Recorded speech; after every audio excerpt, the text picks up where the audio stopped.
I'm delighted to welcome you all to the ASEAN-India Commemorative Summit.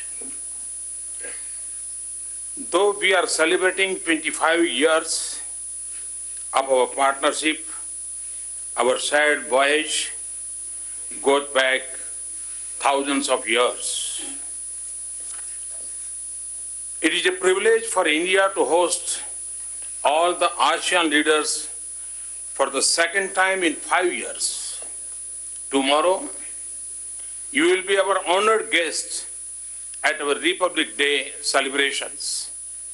The presence of my brothers and sisters from all over ASEAN partners at this joyous celebration is unprecedented. Your collective presence here has also touched the hearts of my 1.25 billion fellow Indians. It highlights the importance of our strategic partnership, placing ASEAN at the center of India's Act East policy. Our friendship has been nurtured by our shared cultural and civilization linkages.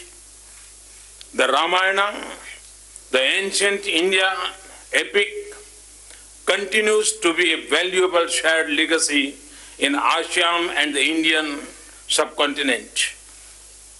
We have organized a Ramayana festival with troops from ASEAN countries to showcase our common cultural treasure through this great epic. Other major religions, including Buddhism, also bind us closely. Islam, in many parts of Southeast Asia, has distinctive Indian connection going back several centuries. We have also joined release a set of commemorative stamps to celebrate our common heritage. Your Majesty, Excellencies, this summit is the grand finale of our joint year-long commemorative activities organized in India and in ASEAN countries, which provides us a valuable opportunity to review our journey so far and chart our future path. This objective, in my view, is best served through free and friendly discussion among us. Your Majesty, Excellencies, since 1992, our partnership has evolved from sectoral dialogue to strategic partnership. Today we have third sectoral dialogue mechanism and 7 ministerial level interaction in addition to annual summit meetings. We have made excellent progress in implementing the objective of the ASEAN-India partnership for peace, progress, and shared prosperity through 5-year plan of action. The progress in implementing our third action plan for the period of 2016-2020 is commendable. Capacity building projects have been undertaken through the ASEAN-India Cooperation Fund, the ASEAN-India Green Fund, and ASEAN-India Science and Technology Fund. Your Majesty, Excellencies, India shares ASEAN vision to peace and prosperity through a rules-based order for the oceans and seas. Respect for international law, notably UNCLOS, is critical for this.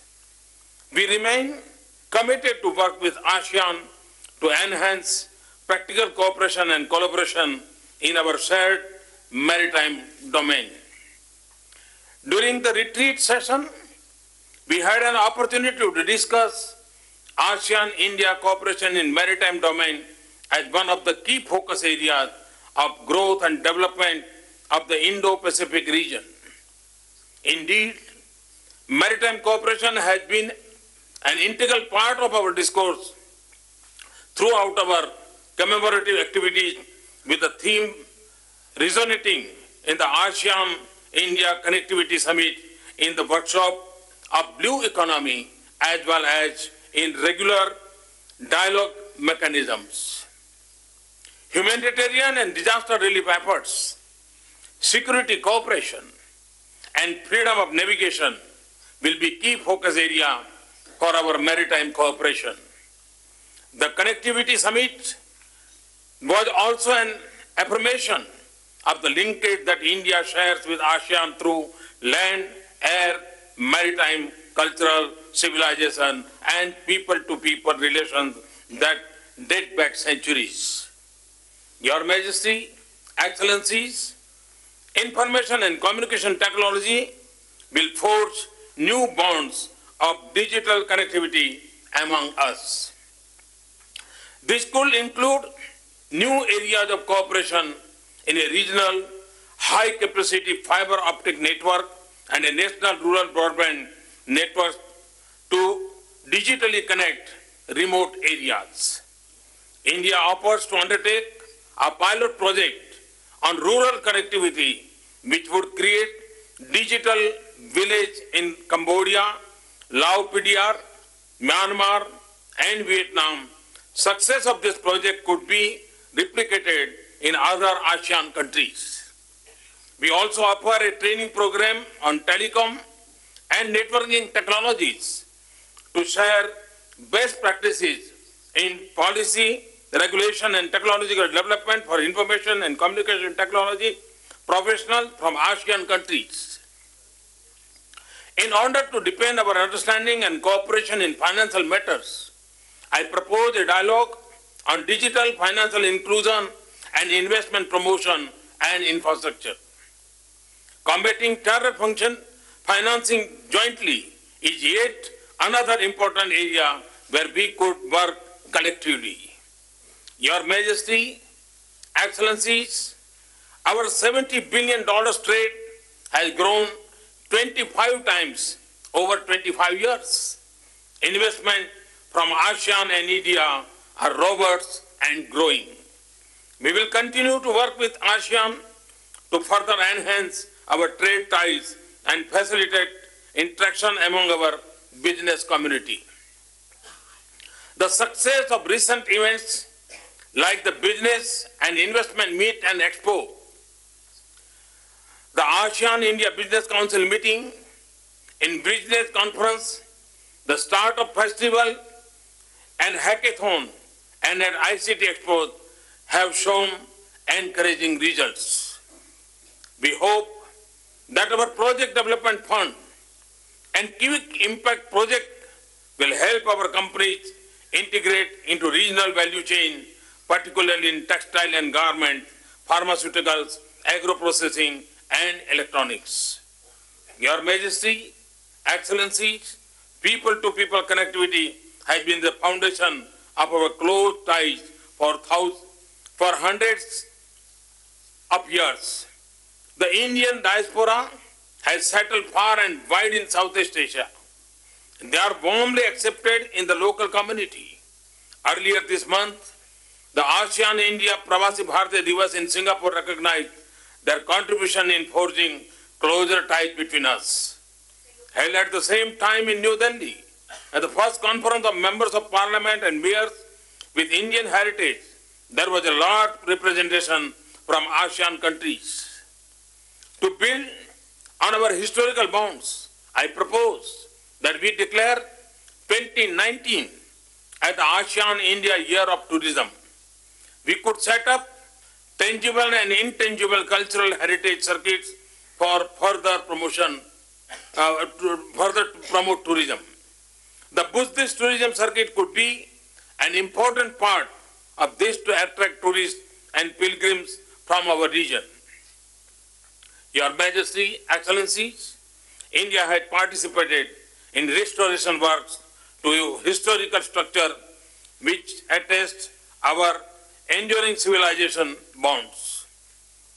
It was a privilege for India to play a role in conservation works of temples in Cambodia, Myanmar, Laos, and Vietnam. A virtual knowledge portal of ASEAN-India network of museums could be curate this shared heritage.